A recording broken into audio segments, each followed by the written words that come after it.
Começa agora, Espiritismo para quê? O podcast do Centro Espírita Amor e Caridade de Bauru. Seja muito bem-vindo, muito bem-vinda a essa nova temporada do podcast do Centro Espírita Amor e Caridade, o podcast Espiritismo para quê? Estamos aqui abrindo uma temporada cheia de vontade e para que possamos trazer a vocês um pouco de leveza, acolhimento, novas ideias, quem sabe novas propostas para o seu dia a dia, para a sua vida. E estamos aqui de braços abertos para começar essa temporada do Espiritismo para quê? Agradecendo o Eduardo, que nos deixou essa herança maravilhosa, e vamos tentar fazer jus à ideia. Eu sou a Fabiana. Eu sou Leila Morales. E para começarmos essa nova temporada, nós não poderíamos estar com uma pessoa melhor para conversar aqui conosco. Porque hoje nós vamos falar sobre a importância da espiritualidade no nosso dia a dia. Então, convidamos Edgar Miguel, nosso amigo querido, meu irmão de coração. O Edgar, que é muito conhecido aqui em toda a nossa região. Para falarmos um pouquinho dele, vamos nos lembrar de que ele é formado em Tecnologia da Computação pela Unesp, foi professor também na Unesp e hoje ele também é psicólogo. Fez uma segunda faculdade, já é psicólogo, terapeuta, atendendo, ajudando tanta gente. E, além disso, o Edgar é escritor, consultor, conselheiro, palestrante profissional, principalmente nas áreas de gestão de pessoas, de carreira, né? Ética e processo e negócios, e participante do SEAC desde 1998. Somos antigos no SEAC, hein, Edgar? Somos. Estamos lá no Centro Espírita Amor e Caridade. Edgar também, que trabalha, que ajuda praticamente em todas as casas espíritas de Bauru, como palestrante, no Vicente de Paula, né? Nossa querida casa espírita também, atuante desde 2005. Sim. Nos centros espíritas, Edgar, como palestrante,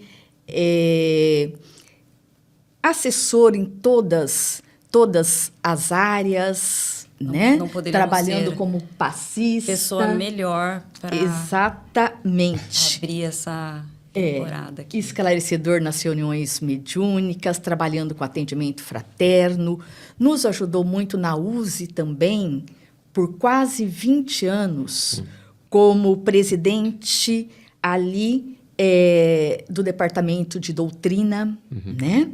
Então, atuante em todas as áreas, tanto aí em nossa sociedade, quanto na doutrina espírita, né? Então, estamos aqui hoje para conversarmos um pouquinho mais sobre essa filosofia que nos encanta, nos ajuda em todos os instantes da nossa vida, e principalmente sobre esta questão da espiritualidade no nosso cotidiano, no nosso dia a dia, o quanto ela nos ajuda. Então, vamos lá, né, meu amigo? Edgar, às vezes a gente acha que a gente precisa ir ao centro espírita. A gente precisa assistir uma palestra, a gente precisa fazer uma prece, a gente precisa fazer uma boa ação para ritual, ter, né? Para que tenhamos a espiritualidade na nossa vida. Isso eu acho que são coisas condicionadas. E aí, estamos aqui com esse seu vasto currículo.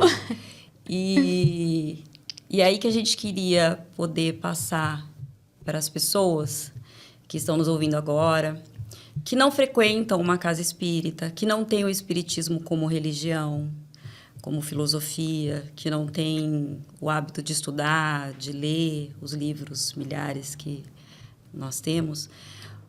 E aí vem esse tema que ficou ebolindo na gente, né, Leila? Sim. Para que a gente possa tentar ajudar. A importância dele, né? O consolo, a ajuda, a transformação que a espiritualidade traz em nossas vidas. Sim. Bem, Antes de tudo, eu queria agradecer o honroso convite de estar com vocês. Né? É uma retomada super importante desse trabalho do Amor e Caridade. Né? E agora com vocês, dando sequência que o Eduardo inaugurou, né? E a gente agradece a ele também. Então, parabéns pela iniciativa de vocês. E eu me sinto muito honrado de estar aqui com vocês, amigas e do coração, e uma delícia esse bate-papo.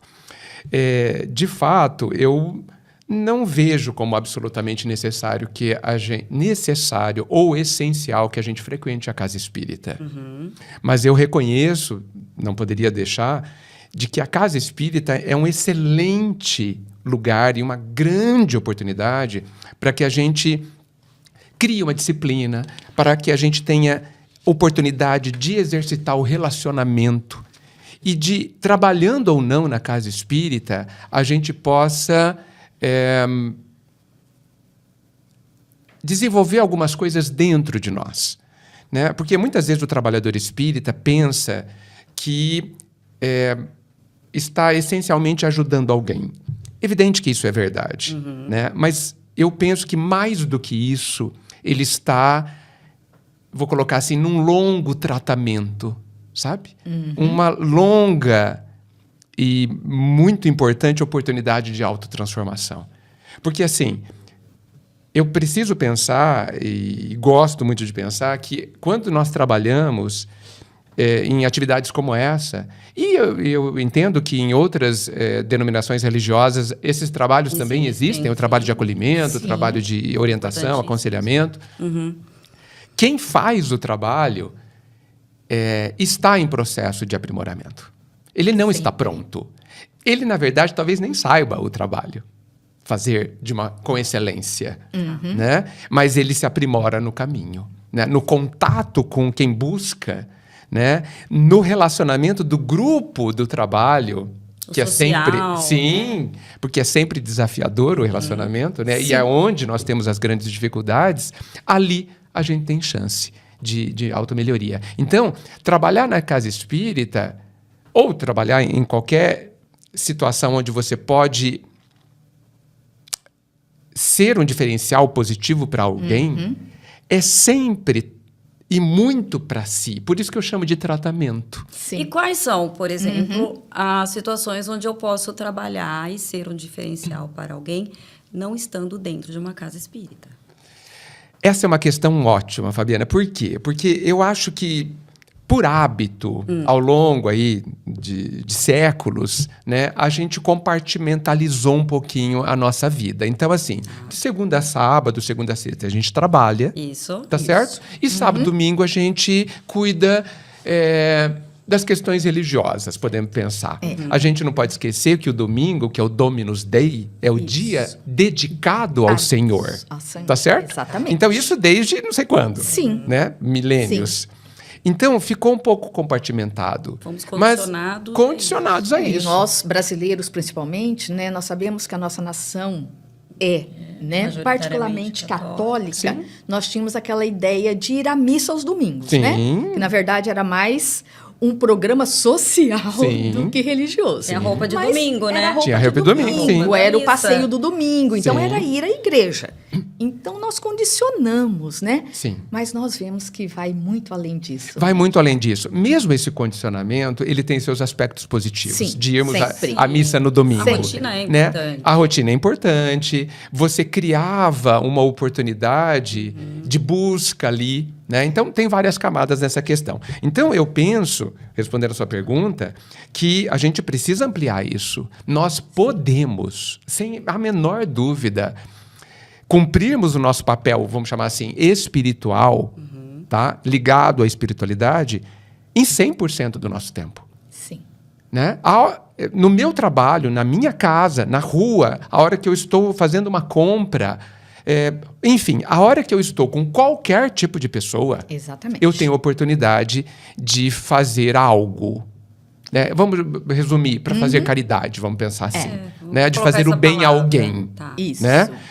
E aí a gente remete ao que eu entendo que a doutrina porque ela não pode ser somente chamada de religião. Ela tem um viés religioso, Né? O próprio Kardec nos diz que ela não é religião, mas religião no sentido de instituição, De ritual. mas ela tem desdobramentos religiosos por conta da sua questão filosófica. Né? Mas eu gosto muito de chamar, porque eu acho que é até esclarecedor e me toca mais o coração, pensar que a doutrina e o Cristo, que está tudo misturado, eles, ou a doutrina, é uma forma de viver. Exatamente. É E eu uma acho prática. que é uma prática. É isso que nós queremos, essa prática. E Leila, convenhamos, né, Fabiana? Todas as religiões são uma forma Sim. de viver. Sim. Fundamentalmente. Exatamente. Né? Reconhece-se o poder de uma religião pela capacidade de transformar uma pessoa numa pessoa melhor. Exatamente. E se você considerar sob esse aspecto, todas as religiões são excelentes, porque elas têm esse poder. Ela tem o potencial de transformar todo mundo que está próximo a ela numa pessoa melhor. Porque, me digam, que religião não tem na sua essência algo extremamente positivo? Desconheço. Todas. Então, por que todos os praticantes de religiões não são pessoas espiritualizadas como deveriam ser? Ótimo. Porque não conseguiram transformar suas vidas segundo as indicações da Seria o religião. autoconhecimento, Edgar. O autoconhecimento que permite a autotransformação. Exatamente. Né? Se a gente pensar, definindo um pouquinho, espiritualidade como sendo algo que transcende a gente, Exatamente. né? E é de absoluta importância, absoluta. Tanto que, se a gente lembrar, a introdução de Emmanuel do livro Nosso Lar, ele fala que a gente precisa de mais de espiritualidade do que de espiritismo. Exatamente. Exatamente. Porque eu posso ser espírita e não ter a minha espiritualidade desenvolvida. Assim como nós temos vários agnósticos, ateus, com uma espiritualidade muito bem desenvolvida. Imensa. Né? Sim. Imensa. Ou seja, eu não preciso ir Não. a um local, eu não preciso ter um ritual para praticar a minha. Espiritualidade. Isso. Mas veja, quando a gente fala não precisa, a gente não está desestimulando. Jamais. Né? A gente fala que não é essencial. Essencial, porque a nossa preocupação também hoje é com os jovens, Sim. com os adolescentes, porque muitos pais espíritas também não estão conseguindo levar seus filhos para a casa espírita, né? Então, como desenvolver essa espiritualidade em família com os nossos filhos? Eu tenho uma prática, mas fale você. Depois você me complementa. Eu entendo que os filhos nem sempre concordam com o que os pais dizem. Mas eu tenho certeza... Tem uma época, eu, como mãe, posso dizer que uma época da vida, quase 100%, a função deles é discordar. Discordar. Sim. E existe um propósito nisso, geralmente é na adolescência, certo, Fabiana? Sim. Né? Isso. Mas eu... Tenhamos paciência. Tenhamos paciência. Tudo vai Mas eu mudar. tenho certeza que os filhos observam profundamente as ações, as atitudes dos pais. Perfeito. Então, vocês acham que um filho não observa a utilidade do pai e da mãe estar indo ao centro espírita? Observam. Observam. E muito. Totalmente. Mas e Tá. esse despertar? É na infância, né, Edgar? É na infância, quanto mais cedo possível. Exatamente. E aí- Existe uma história que eu acho que, não sei se foi inventada, mas ela é tão doce que ela deveria ter existido.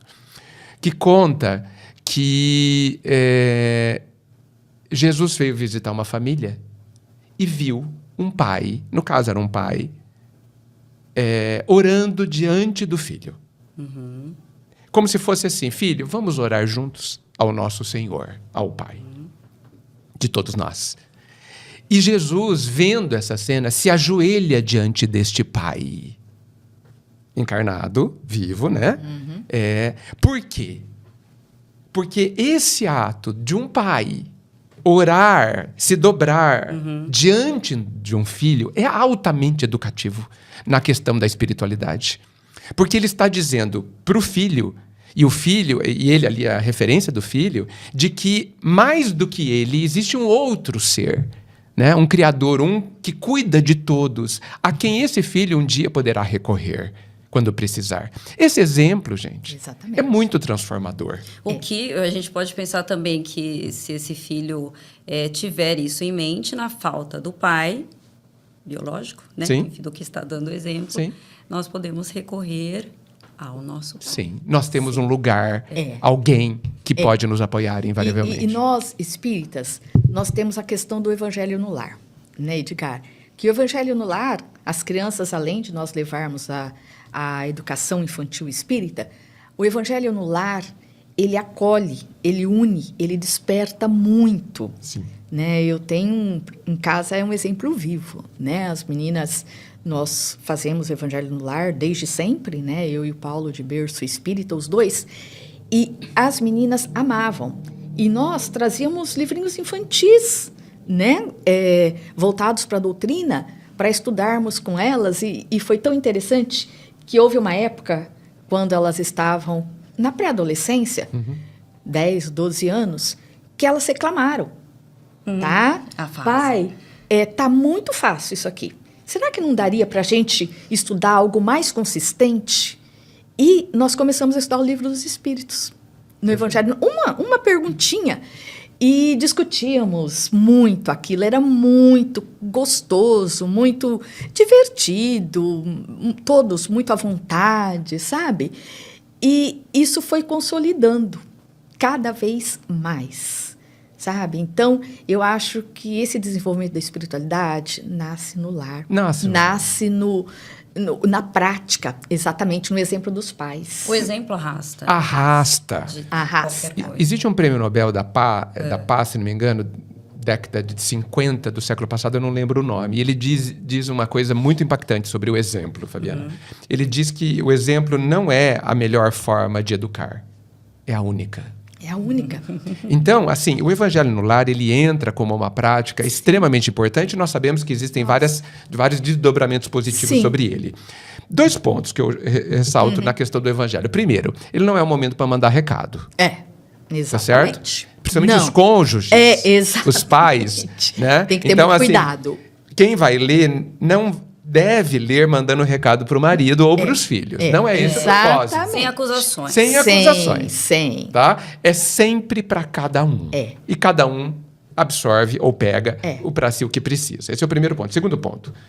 Mais do que os livros, os filhos e todo mundo leem os pais. Sim. Eu preciso voltar nessa questão. Sim. Né? Sim. Puxa, meu pai não era assim, minha mãe não era assim, e porque está indo naquela religião, está diferente. Isso é um grande impulso para que a criança e o jovem vá no centro espírita ou em qualquer religião. Né?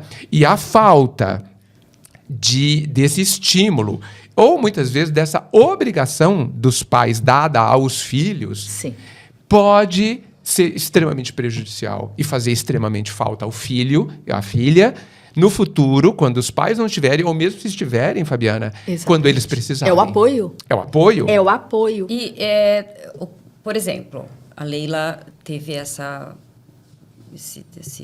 foto de família, que era ela, o Paulo, as meninas, e aí tinha o evangelho enquanto as meninas estavam lá. Eu não tenho isso, né? Eu sou separada. E aí, um fim de semana sim, um fim de semana não. Como a maioria das pessoas separadas, as minhas filhas estão fora de casa. Mas o meu evangelho no lar é todo domingo, sempre às 9 da manhã, faça chuva, faça sol, ou só eu, ou com alguém. E tá tudo bem. Então, para todas as famílias que têm... de todo tipo. De todo tipo, não importa. O importante é o encontro que a gente tem com a espiritualidade naquele momento do Evangelho do Lar. E a consequência disso, nós sabemos que é o ambiente que fica, que perdura na sua casa, no seu lar. Né? Proteção. Então, por mais que as pessoas hoje... mas o meu filho não participa do Evangelho do Lar. Eu tenho os filhos adolescentes, eles não querem religião, vão em outra religião. Insista. Insista. Insista. É isso? Insista e mantenha. Por quê? Sabe quando você sabe que uma loja que você não usa muito está sempre aberta, 24 horas? Né? Está lá. Está lá. Isso. Está lá. Então, se eu precisar, é só ir. Então, isso faz muita diferença. Então, a minha mãe faz sozinha todo domingo. Mas eu sei que ela está lá fazendo sozinha. E quando eu precisar, eu chego. Eu chego. E o ambiente, né, Edgar? Espiritualmente falando, nós Sim. sabemos que a espiritualidade, ela fica com a gente. Cada um anda com o seu cadum, né? Sim. Então, ela fica com a gente. Tem dois aspectos. Esse que você disse, né? A questão das companhias que a gente acaba atraindo. Né? Aí, no caso, e se estamos orando e com pensamentos positivos, as companhias espirituais são positivas também. Mas tem também o aspecto da energia. Né? O nosso pensamento é energia. Sim. Até a ciência já sabe disso. Sim. Então, a gente transforma o nosso ambiente também no aspecto energético. Tudo fica... Se os pensamentos são elevados, mais leve, tudo fica sereno. E nós criamos, vamos pensar assim, uma bolha de proteção causada pelos nossos pensamentos positivos, de confiança, de fé, de alegria, de boas expectativas, dentro do lar. Então, funciona também no aspecto protetivo. Sim. Né? Os lares são... E, consequentemente, do lado de todos os familiares, estando ali ou não, Sim. né? Sim. Tá. Você cria para os outros, inclusive. Você pode Todos se fazer com beneficiam. seus filhos Sim, sem a presença sim. física deles. E quando nós temos essa prática, isso é um exemplo tão forte para os filhos, né? Que passa a ser um apoio. Passa. Mãe, tá hora assim eu não vou estar, mas eu vou estar pensando com você, né? Assim como os outros aspectos, né, Edgar, dessa espiritualidade, a prática da caridade, o deixar de lado, por exemplo, o hedonismo, o egocentrismo, o individualismo que nós vemos hoje tão arraigado em nossa sociedade.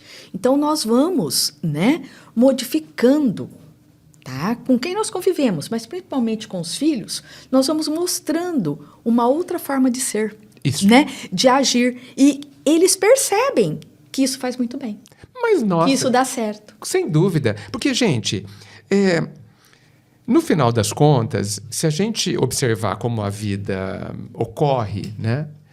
E como tudo, ela tem os seus ciclos. Né? Ela tem os períodos de calmaria, os períodos de tempestade, os períodos de tédio, os períodos de dúvida, de desafios. Né? Esses períodos vão ocorrer.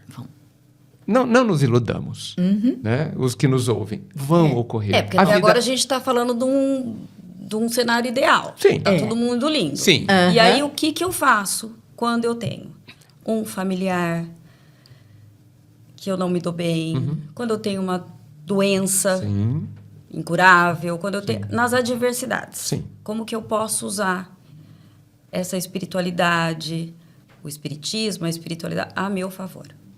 Muito bem. Eu entendo que nós todos vivemos baseado em algumas crenças, vamos pensar assim. Né? É a nossa visão de mundo. Né? Podemos chamar de cosmovisão. É como eu entendo que as coisas são, como eu entendo que eu sou, como eu entendo que as coisas funcionam e as pessoas são. Este entendimento é profundamente transformado pelo Cristo e pela doutrina espírita. Sim. Todas as religiões fazem isso, mas nós entendemos que a quantidade de informações que o Cristo ou que a doutrina nos traz é muito grande. E o cenário que ela traz é profundamente propício para a gente saber viver os momentos de tempestade. Vou citar quais são os grandes pontos que nos ajudam. Primeiro, e o mais importante, quer dizer, mais importante não sei, mas profundamente importante, a questão da nossa imortalidade. Quase todas as religiões falam da imortalidade, né? Que somos todos imortais. São nomes diferenciados para o mesmo conceito. Fomos criados e jamais deixaremos de existir. Isso precisa mexer na nossa vida diária. Sim. Mexer na forma como eu lido. Nós temos que viver por isso. Por isso. Sabendo que será assim. Será. Isso assim. conforta. Ou seja, isso traz só esse item traz repercussões tremendas. E eu fico pensando, por que Entendo até por que isso não é mais aproveitado pelas outras religiões, mas não considerem isso uma crítica. A doutrina, falando muito da questão da imortalidade, ela abre perspectivas muito consoladoras. Primeiro, nada é irremediável. Se eu não conseguir hoje, eu terei condições de tentar e fazer um dia, amanhã. Se uma pessoa não me perdoou, eu terei condições de alterar isso com o meu esforço. Eu terei tempo. Se eu não conseguir, por algum motivo, realizar um sonho, eu terei condições. Se eu quero estudar uma coisa e não consigo, eu terei condições, terei tempo. Então, assim, se eu errei muito, eu poderei consertar amanhã. Então, é muito acalentador, faz muito bem ao coração saber que nada é irremediável. Essa é a primeira questão. Eu vou falar só mais uma para a gente não se estender. A gente não precisa mais falar nunca. Nunca mais verei alguém. Não é verdade. Nunca mais vou ter essa chance. Não é verdade. Nunca mais eu vou conseguir. Não é verdade. Acabou minha vida, isso não deu certo. Não acabou a sua vida. Né? Isso não deu certo. É um outro dia. Você vai ter oportunidade de fazer de novo. Né? Isso gente, me digam. Eu digo por experiência própria. É muito consolador. É o equilíbrio. Sim, isso traz o equilíbrio, né, Leila? Traz o equilíbrio que a gente precisa ficar. Com certeza. Ou seja, com certeza. Só isso. Nós estamos falando de uma coisa que não é nem um paradigma exclusivo da doutrina espírita. O Cristo trouxe isso. Exatamente. E aí eu queria fazer uma colocação que eu vi numa palestra do Haroldo Dutra, que eu achei genial. Ele, falando que a doutrina é o cristianismo redivivo, ele se pergunta quando foi que nós o matamos. Porque para ser redivivo, precisa ter morrido. Exatamente. Né? E ele comenta que talvez a gente poderia mudar o símbolo do Cristo. Hoje o símbolo do Cristo é a cruz. Né? Exatamente. Mas ele sugere e propõe que o símbolo do Cristo seja a ressurreição. Porque é isso que o diferencia. Em relação a todos os antigos profetas antes dele, só ele comprovou a imortalidade através da ressurreição. Sim. Então, este é o símbolo maior do Cristo. Porque nós não o conheceríamos se ele não tivesse ressuscitado. Não conheceríamos. Exatamente. Ele seria mais um profeta que passou por ali, que foi crucificado e ponto, acabou. Como os outros profetas foram também torturados, foram também massacrados, né? Ele seria mais um, mas o grande diferencial não é a cruz. O grande diferencial é a ressurreição. Exatamente. Ou seja, a imortalidade. Então, a importância deste conceito é transformador. Mas aí, eu sou uma mãe que acabou de perder um filho. Eu não imagino esse tipo de dor. Também não. As pessoas dizem que é uma das maiores, quiçá a maior dor da vida de uma pessoa. E eu não sou espírita. E aí você vem para mim com esse tópico da imortalidade. O que essa mãe, como ela pode recomeçar a vida dela agora, né? Com essa ideia, a partir desse desespero, essa dor absurda dela, como que ela vai acreditar na imortalidade sem ter a teoria? Certo. Bem, antes de responder, eu preciso ressaltar que tudo tem a sua hora, né? Todos têm a sua hora. Mas na questão de que, assim, esse assunto com essa mãe precisa ter um momento certo para ser tocado, né? Certamente, o velório não é um bom momento. Não. Ok? Tá, então, tudo tem sua hora. Okay. Nós, que muitas vezes temos a ânsia de consolar, precisamos entender o momento da outra pessoa, né? E entender, como você bem disse, que é uma dor, ponto. E essa dor tem o direito de existir. Sim. Na nossa ânsia de consolar a pessoa, de diminuir esse sofrimento, nós precisamos respeitar o processo, né? Muito bem.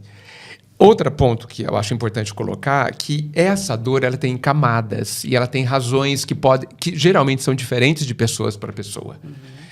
O mesmo fato, né? Então, 3 mães, 2 mães, onde tiveram o filho desencarnado ou a filha desencarnada, as razões das suas dores, elas são multifacetadas. Não, o fato é o mesmo, mas a repercussão ela é diferente porque depende da história. Não existe uma receitinha não que existe. a gente possa passar para não essa existe. mãe. Certo? A questão da gente colocar de que certamente a religião dessa mãe já fala da imortalidade, né? É algo que pode ser utilizado. Mãe, você acredita, você sabe, e eu sei, nós sabemos, por conta das nossas religiões, que seu filho prossegue, né? E que haverá um reencontro, né? Então, isso pode ser consolador, mas pode não ser suficiente, Fabiana. Sim. Por quê? Porque existe uma dinâmica do processo desta dor que muitas vezes tem o seu tempo de extinção, tem a capacidade de compreensão e, acima de tudo, a condição de aceitação. Porque eu entendo que aceitar alguma coisa é uma escolha. Exatamente. E muitas vezes nós não conseguimos escolher.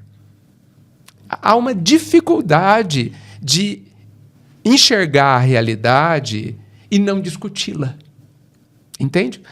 A filha, o filho desencarnou. Ponto. Isso é uma realidade indiscutível. É um fato. Mas eu, por proteção a mim, porque nós temos nossos mecanismos de proteção e a gente precisa entender que eles são úteis. Eles estão a nosso favor, tanto que eles chamam-se mecanismo de proteção. Eles estão tentando, os mecanismos existem para que eu proteja a minha integridade. Exatamente. Porque vocês sabem que existem mães e pais que se desequilibram a ponto de a gente falar que enlouqueceram. Acabou a vida. É? Então, assim, desestrutura de tal forma a pessoa que ela precisa de uma proteção. E muitas vezes a proteção é a negação. Tá certo? Então, a gente precisa respeitar e considerar esses aspectos. Eu acho que a melhor, primeiríssima forma de consolação é a presença. Muitas vezes silenciosa. Na maioria das vezes. Nas maioria das vezes. Nesse momento mais difícil, Sim. é apenas a presença. É. O abraço amigo. O abraço, a mão no ombro, a mão na mão, né? A própria emoção. Né? A emoção de quem quer ajudar, indicando que está compreendendo de alguma forma a dor do outro. Né? Mesmo que eu não esteja vivendo e nunca tenha vivido. Né? Então, ou seja, do que nós estamos falando no final das contas? Apesar de a gente ter uma informação, como a outra pessoa também tem, sobre a imortalidade, o que consola é o sentimento. É a presença que acolhe esse sentimento. Não é a informação. A informação já existe. Quem é que não sabe sobre a questão da imortalidade? Quem é que já não ouviu falar nos dias de hoje?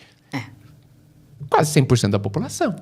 E por que ela não resolve a informação? Porque ela não integrou, ela não se transformou numa forma de viver. É aquela espiritualidade da qual nós estamos falando. Sim, muitas vezes está pouco desenvolvida. Exatamente. Né? A espiritualidade é um caminho particular. Eu não consigo andar por você.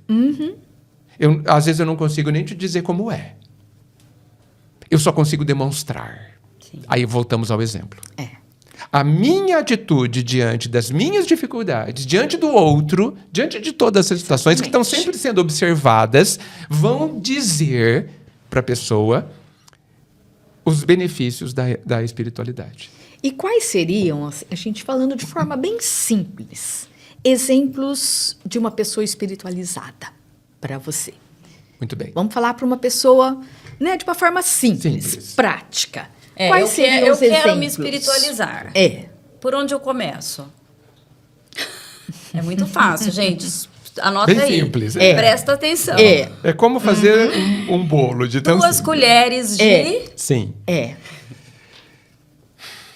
Bem, por incrível que pareça, eu precisarei começar pela questão do relacionamento com o Pai. Eu começaria com o Cristo. Com o Cristo. que é mais fácil que com o Pai. É muito mais fácil. O Cristo é mais concreto. Ele é né? mais concreto. Ele é mais concreto, tem tá? nome. Aí a gente tem umas especificações. Exato, com o Cristo. E é através da oração. Mas suspeito que não seja a oração que as orações, a forma de orar que a gente esteja muitas vezes habituado a fazer. Qual é a maneira mais eficaz de me conectar ao Cristo através da oração? Que tipo de oração eu tenho que fazer? Que livro que tem essa oração, Edgar? Qual que é a página? Não tem o livro. Não tem. Deixa eu contar uma história, então, que eu acho, assim,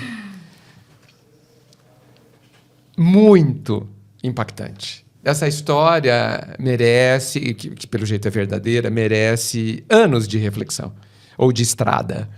Conta-se que um repórter entrevistou Madre Teresa de Calcutá e perguntou para ela como ela orava. Perguntou assim: Madre, o que você fala para Deus nas suas orações? E ela respondeu: eu não falo nada, eu só ouço. E o repórter, então, evidentemente extremamente curioso, como eu estaria, mas então o que Deus fala? E ela respondeu: ele não fala nada, ele só ouve. Então, nessa nossa sociedade tão falante, né, tão barulhenta, né, a sociedade ocidental, essa história fala do silêncio. E é o mesmo acolhimento que você estava falando para a pessoa enlutada. É o mesmo. Silêncio. Ouça. O silêncio com presença. Isso. O silêncio com presença. Com presença. Então, essa oração, que há de ser uma meta, porque ela tem as suas dificuldades, ela tem os seus passos para ser obtida, para ser realizada, é uma oração onde eu vou dizer uma palavra que não vai ajudar. Eu sei, onde a gente precisa sentir. Sabe? Meu Deus, me ajuda. Sim. Sim, mas assim, a gente precisa falar, meu Deus, me ajuda, e ficar em silêncio. Isso, ponto. Meu Deus. E sentir o que é, qual é a resposta. O feedback de Deus. Exatamente, qual é a resposta? E aí Deus diria, né? Ama o teu próximo como a ti mesmo. Como a ti mesmo. Não vamos E aí, esquecer. estamos nos amando? Então, Aí vem a primeira Primeira questão. né? Exatamente. Estamos então, nos amando. aí vocês veem como a visão de mundo interfere no processo. Porque olha só, se eu entender que Deus vai fazer por mim, eu só peço. Que fácil seria. Sim. Se eu tiver essa ideia, então De pedir, sentar e esperar. Sim. Então isso interfere na minha oração. Ok. Tá? É uma oração de alguém inferior para alguém superior, é onde a gente pede e espera uma benevolência. Apenas uma benevolência. A gente espera que Deus decida ou não nos ajudar. Porque o pedido pressupõe uma dúvida. Eu posso ser atendido ou não, certo? Sim. Mas, se a gente considerar o que o Cristo fala de que o amor do Pai é incondicional, que o Pai não funciona como a gente funciona, que Deus não faz trocas, né? Isso muda a forma de orar. E muda o quanto a gente se aproxima do Pai. Porque a impressão que eu tenho, e eu falo impressão porque também estou no processo de aprimorar permanentemente a minha forma de orar, e vou falar diferente, aprimorar permanentemente a minha forma de me aproximar de Deus, já que é um relacionamento, ele precisa ser construído, Sim. E para construir ele precisa de ações, e a parte dele já está pronta, só falta a minha, tá certo? Eu preciso, como eu me aproximo do Pai? Como? Qual é a minha autoimagem? Como eu me enxergo e como eu o enxergo? Como eu penso e entendo que Ele é e como eu entendo que eu sou? Então, se eu o entendo absolutamente amoroso, misericordioso, bondoso e amoroso por mim, então eu entendo que Ele é acolhedor e me compreende. E aí se nós começássemos, né? Porque nós estamos nesse processo. Sim. A colocar em prática a oração. Quando eu digo, Deus, me ajude. Sim. Então, por que eu não começar a ajudar mais o meu Ajudar próximo? Deus a me ajudar. Sim, sim. A colocar em prática esse amor que eu quero do Pai para comigo, também me dedicar mais a aprender a amar um pouquinho mais, principalmente aquele que é tão diferente de mim. Exato. Jesus nos colocou que ele é o caminho.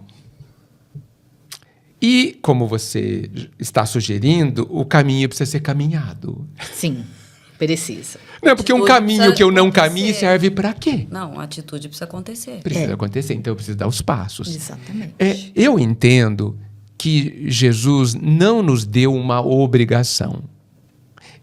Veja, quando ele coloca um caminho, ele está dizendo que o caminho está aberto, que ele é extremamente bem preparado. Ele é uma avenida asfaltada. Tá? Ele não tem buracos. Né? Ele é uma avenida asfaltada, iluminada, cheia de flores, internet, tem tudo lá, esse caminho. Né? Mas eu preciso decidir a caminhá-lo. Então, é daí que vem a questão de que ele é uma forma de viver. Eu às vezes ouço que Jesus é o Salvador. E evidentemente ele é.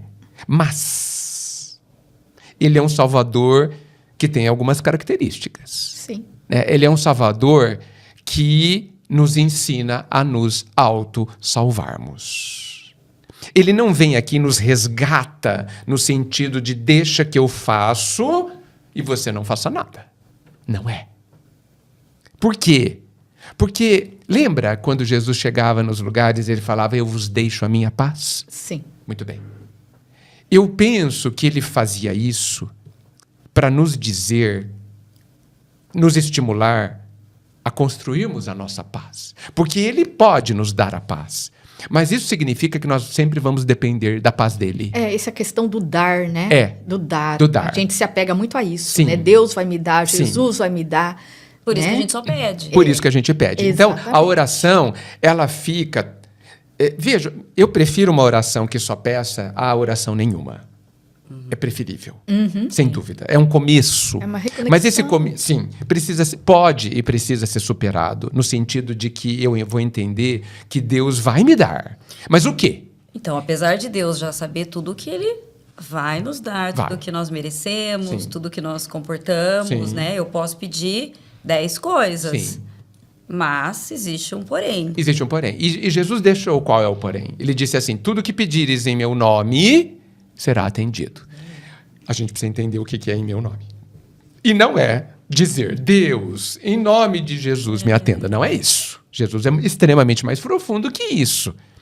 Ele está dizendo, no meu entendimento, numa análise superficial, tudo que vocês pedirem, considerando os conceitos que eu coloquei, será atendido. Ou seja, tudo que vocês pedirem, cumprindo a lei, vai ser atendido. Mas tem que cumprir a lei. Esse podcast tem uma continuação. Então, se você gostou do nosso bate-papo com o Edgar Miguel, assista a continuação, a parte 2 do podcast. Espero que vocês tenham gostado. Esse foi mais um podcast Espiritismo para quê? Até o próximo episódio.